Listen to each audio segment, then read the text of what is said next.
Good morning. So we are going to practice, or good afternoon, I guess. So we're going to practice taking some Jots to grow our thinking and to really level up to 8th grade. So you can see I have my split screen set up. I've got my text over here. I'm reading The 7 Habits of Highly Effective Teens.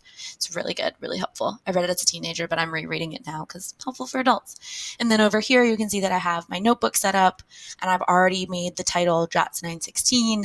I've put in my header and I have some reminders to remember what GROW stands for and what I'm trying to do.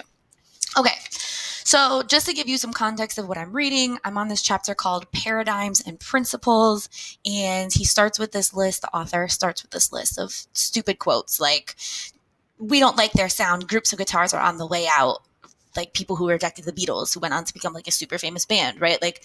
Let's see, the Earth is the center of the universe. Well, now we know it's not even the center of the galaxy, right? So he just kind of started out with some quotes that sounded smart at the time, but then didn't. So I'm curious to see how he's going to tie this together. Let's get started on the reading. So what's the paradigm? What do these two lists of statements have in common? First, they're all perceptions about the way things are, not facts. Second, these perceptions are all inaccurate or incomplete, even though the people who said them are convinced they're true. Another word for perceptions is paradigms.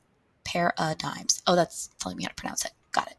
A paradigm is the way you see something. It's your point of view, frame of reference, or belief.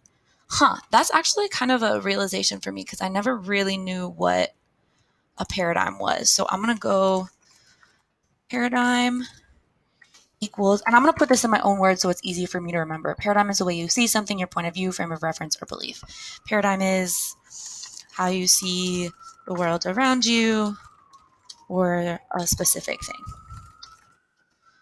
So this is a good realization or R quote.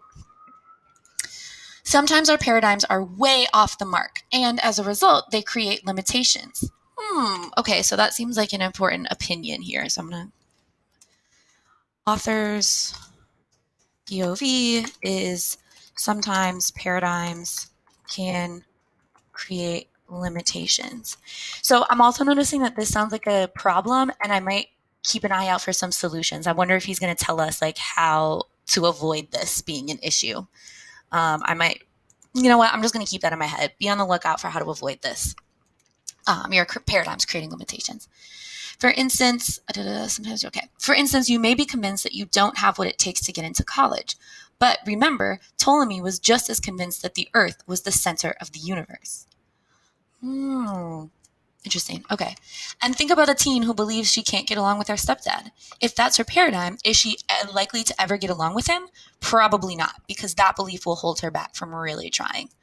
I also am noticing that he is giving us some more specific examples, so I'm going to officially make a guess that the author is going to spend some time teaching us how to avoid having paradigms be limitations. And because I'm making this guess, I'm actually just going to set up my page and my annotations in order for me to give some of the ways that he decides to do this. So I have this ready, idea 1. I can just Control C, Control V, copy and paste. Idea 2. And now I've basically got my jot set up for the rest of this section according to my guess. So you can see here that as I was going, right, what did you notice me thinking and doing? Well, I was kind of questioning the text as I went, but also noticing where my own thinking kind of popped to the forefront of my mind. Oh, wow, that's a realization. Let me write that down. Based on this, I'm thinking that the author is going to now do this. Right? I'm making a guess. So think about what you can try out today. You're going to have the opportunity to do this on your own with the rest of this selection in just a second.